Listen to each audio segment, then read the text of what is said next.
Oke, kita sekarang akan coba generate aplikasi menggunakan Appgen. Di sini Appgen yang pertama harus kita lakukan adalah mendefinisikan application profile-nya dengan cara klik manage di sini. Nanti di sini akan muncul kalau sudah pernah ada ya. Kalau belum nanti kita bisa create new gitu. Lalu di sini namanya. Berikutnya application name dipilih yang Hinohertz ya. Lalu target deploymentnya kemana. Nah, ini diarahkan ke tempat tadi yang kita sudah check out path dari developmentnya, ditaruh di folder di atas yang ada backend frontend ini, taruh di atas di sini. Oke. Lalu backendnya pilih Lumen, frontendnya pilih Ember, URL-nya karena ini pakai Ember kita kasih yang localhost 4200. Berikutnya backend API ini diisi dengan IP lokal kita ya. Kebetulan saya 2.3. Ini bisa dicek di sini. Nah, itu IP lokal ini. 2.3, lalu di sini portnya 8081. Satunya lagi untuk authentication-nya itu ke port 8000. Database yang dipilih Postgre, lalu database server name-nya kebetulan saya pakai di sini udah buat nih Codegen QC ya. Itu namanya. Localhost ini servernya. Localhost. Berikutnya username-nya dan password. Oke. Lalu bisa di save. Ini kebetulan saya udah buat juga. Kita cancel aja. Nah, di sini lalu pilih Hinohertz. Nanti akan dikasih lihat path generate-nya kemana, lalu termasuk tadi informasi konfigurasi backend dan out proxy-nya. Nah, berikutnya adalah kita pilih yang mau di generate. Ini saya contohin satu master data dulu. Gender, kita load, generate Ember. Oke, load lagi, generate Lumen. Nah, ini dia akan generate migration dan seed-nya untuk privilege. Nanti dia akan nanya juga konfirmasi untuk mengexecute migration dan DB seed-nya.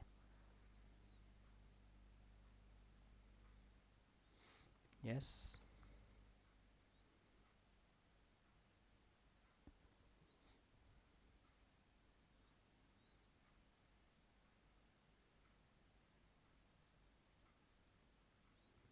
Yes lagi.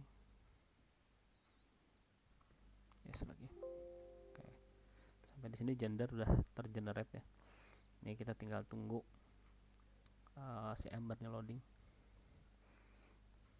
Oke, nah sini ada nih gender. Ini adalah master data gender. Ini kita bisa tambahin.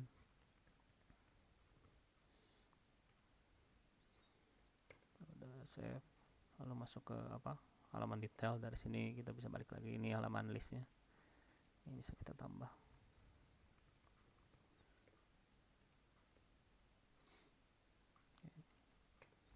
Jadi ada 2 data ya, male dan female di sini. Nah, ini untuk master data. Lalu kita coba lagi generate yang approval. Ya, contohnya kita coba Hoyu PDI approval. Load. Caranya sama kayak tadi. Generate Ember. Oke. Generate Lumen.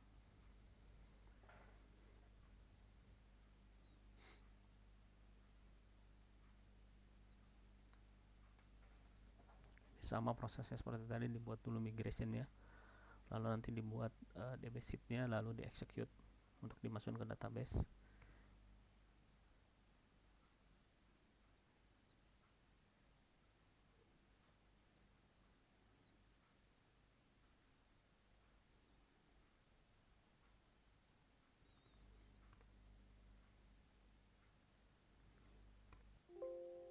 Oke.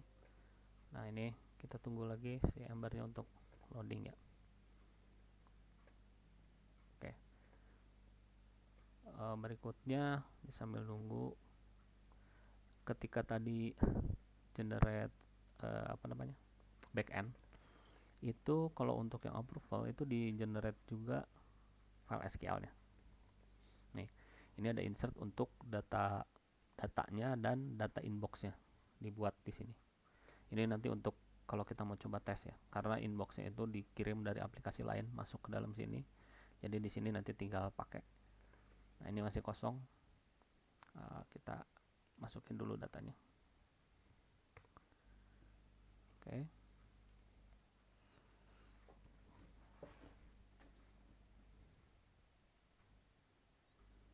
Nah, di sini muncul satu ya, outstanding approval. Nah, ini untuk yang PDI, kita klik lagi. Nah, masuk ke dalam datanya, listnya. Ini kalau mau dipopulate di tempat tadi tuh, kalau misalnya kita mau edit datanya ya. Nah, ini ditambah-tambahin informasinya nanti supaya muncul di sini. Dari sini ini bisa diklik, dia akan lari ke halaman approvalnya. Dari situ kita bisa panggil actionnya. Nah, kira-kira seperti itu untuk cara developmentnya. Lalu untuk menjalankan aplikasi ini supaya bisa jalan seperti ini, setelah tadi check out ya, kita check out. Nah, perhatikan di backend ini ada file serve bat dan serve out. Ini dua ini adalah untuk ngejalanin servernya. Jadi bentuknya seperti ini. Ada yang satu sebagai OAuth server, yang satunya lagi ini sebagai server aplikasinya.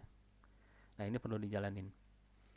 Nah, dua ini sebetulnya dia akan membaca file, dia akan mengakses. Kalau ini tidak dikasih parameter dia localhost, tapi kalau dikasih parameter host ini nanti sesuai dengan login di aplikasinya. Lalu untuk database yang pertama kali deploy itu kita harus menjalankan migrate bat. Ini diedit dulu karena ini cuma sekali ya, ketika di awal aja. Nah, untuk OAuth server ini bisa disamakan dengan yang tadi di serve bat-nya, serve out bat. Ini kalau pakai host seperti ini, berarti kan pakai IP. Maka di sini pun harus diganti jadi IP. Gitu. Lalu setelah itu server dari Postgre-nya berapa, database-nya apa, portnya berapa. Ini saya nggak default yang portnya 5433, defaultnya 5432. Kalau teman-teman pakai yang 5432 default pakainya berarti 5432. Lalu ada username buat login ke Postgre dan password buat Postgre. Ini di save, lalu jalanin sekali aja karena dia nanti akan migrate dan ngisiin data gitu. Setelah dari situ dicek ininya servernya yang localhost 8000. Ini buat out server udah nyala ya. Satunya lagi 8081 untuk aplikasi backend-nya. Ini di sini. Ini udah nyala. Nah, kalau setelah itu baru jalankan file SQL untuk populate pertama kali data ya. Nah, ini ada di grup. Ini buat nge-populate user management dan privilege. Ini di execute. Setelah itu dia baru kita akan bisa login dari sini. Untuk loginnya nanti username-nya admin, user 1 atau user 2, passwordnya R4, H4, S14, rahasia. Oke, demikian cara pakainya nanti untuk CodeGen. Silahkan dicoba.